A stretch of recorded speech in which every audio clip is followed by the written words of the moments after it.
Happy Friday, everyone. It's the 18th of November, 2016. It's 8:01 a.m. Chicago time. Thanks for joining. Derivatives trading involves substantial risk of loss and is not suitable for all investors. Past performance is not necessarily indicative of future results. Overnight, we have crude oil teetering on unchanged for the session. Again, crude oil quoting January 2017. It has already rolled to January from December. The loser this morning is gold, but not by much, 58 basis points down $7. And the strongest today is the DAX at 35 points only. So in the futures that I watch, the worst case scenario is gold, again 55, 58 basis points down to the DAX being the highest at 34 basis points up. So what we have is a mixed market, not much movement overnight. So not much to account for. The money is moving into indices, into risk assets. Money is moving out of the treasuries and the yen. As far as what we had overnight, we show that China's housing market, which is in a massive bubble apparently, is cooling off a little bit following government attempts to chill things out a little bit. VW is cutting 30,000 jobs. Of course, you already know VW with the scandal relating to diesel emissions. And that's really it. This morning, looking at the morning report, we had ECB Draghi speaking early on at about 3:15 a.m. Eastern, 2:15 Central, reiterating the viewpoint that the recovery is more broad-based but continues to depend on monetary support. No sign of any consistent underlying price pressures, and inflation remains far below objective, which means that things are in a status quo mode. This morning at 4:15 Central, Saudi Energy Minister says oil meeting in Doha went well, but we did not see much of a reaction there in crude. As far as what we're expecting today, U.S. leading index is coming in at 10 Eastern for October, 0.1. We get Kansas City Fed at 11 Eastern. That's not a market mover, but there it is. And then at 1, we get the weekly Baker Hughes rig count for last week, for this week actually. As far as speakers, we get Fed Speaker George, a voting hawk in Houston at 9:30. That's right at the cash open. At the same time, Fed Speaker Dudley is also giving remarks in New York. And then at 1:30 Eastern this afternoon, we have Fed Speaker Kaplan. I want to remind you again that next week is Thanksgiving. We have Thanksgiving Day on Thursday. Schools are out, public schools are out on Wednesday through Friday, and that leaves us with Monday, Tuesday. And just so you know, generally, folks will take advantage of the fact that they only have to take 2 days off, Monday and Tuesday, and can enjoy 10 days off starting with this afternoon. So it's expected to be very, very slow next week. So just plan for that. As far as what we had yesterday, let's switch gears. Yesterday, the expectation was for after the consolidation day on Wednesday, the expectation was for an attempt to push out of the prior day's range and then a rotation down into the 2166. That was the primary hypothesis. The secondary hypothesis is a drop into the 2173 area, and then a rally into the 2180 and above. What it actually did was completely different than either one of those. We ended up rallying, but we pushed. We had a small, very short 2-minute open auction on the open, and the market started to push higher immediately. I wasn't sure if the opening swing, which is right here, The opening swing was correct or not, but then the market came all the way back, pushed to 2181.50, came all the way back and held it before it continued higher. The close yesterday showed a high kurtosis or a high compression at the point of control near highs, which tells us that there's a high probability of continuation higher on Globex, which it got. It pushed 2186.75. Also, yesterday took out the all-time high for this contract at 2185 even. Took it out by 2 ticks before falling back in. This morning we're trading right at the point of control at 2183.50. We are trading right here, right now, right up against the point of control. Very odd looking profile overall. Very odd looking profile that was left behind yesterday. What we have is a box profile beneath, and then this this pointy high volume area into the close. There was a fair amount of buying into the close as the market sat sideways in price. Delta rose up both in total and in the high lot or large lot delta as well. Overall, just a sluggish, boring trade yesterday. I didn't see any good, clean, clear setups. It's just the way it is when we rally, and it's definitely not it's something I enjoy. I don't enjoy grindy rally up markets. The VIX has dropped down to 13.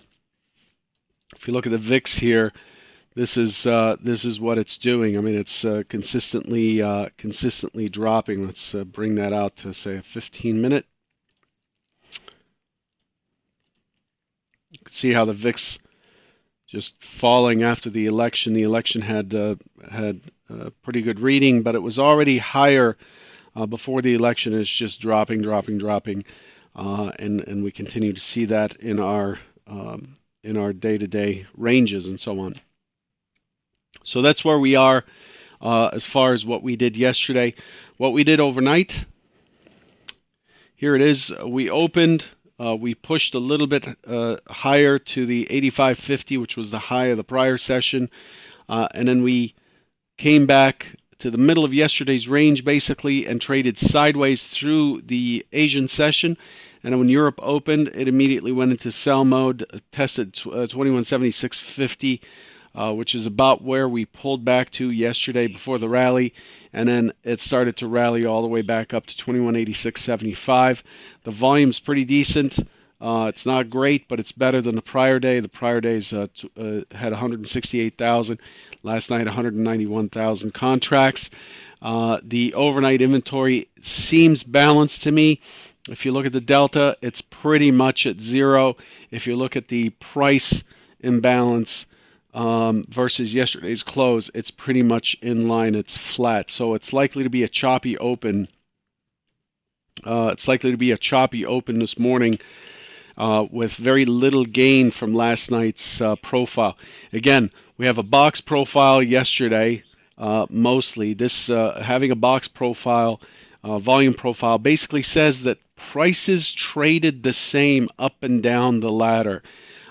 There was no agreement on price or disagreement on price. It just traded across the board. So the market had no consensus, could not reach a consensus or could not reach a balanced state. And a lot of the kurtosis, this heavy volume that you see up top, occurred right at the close, and doesn't account for much. So most of yesterday's profile was a box profile. This is basically saying that the market is just testing prices and it's not able to get any consensus, and it's accepting a wide range of prices equally, and so it's not done finding balance, and that's the market's main job, is to come in every day, and the participants are looking for balance where the most amount of trading can happen. This is why supermarket exists. This is why eBay exists. This is why any market exists, any exchange exists, and your local supermarket is just an exchange between producers and consumers. And so if it cannot find balance, it'll continue to seek up and down. And today, maybe an exception going into the Thanksgiving holiday next week. The overnight session is doing the same. It's basically really boxy and bulky. It's not really, we're not seeing, we're seeing a good lump on the top here, but we're not seeing a taper at the top, a clean taper at the bottom. It's a bit messy against these all-time highs. It's hard to come up with a hypothesis in this scenario, but I still have to come in with a plan for what I'm going to do to trade today. So here it is. The expectation today is it's likely to continue to take that overnight high, the all-time high again.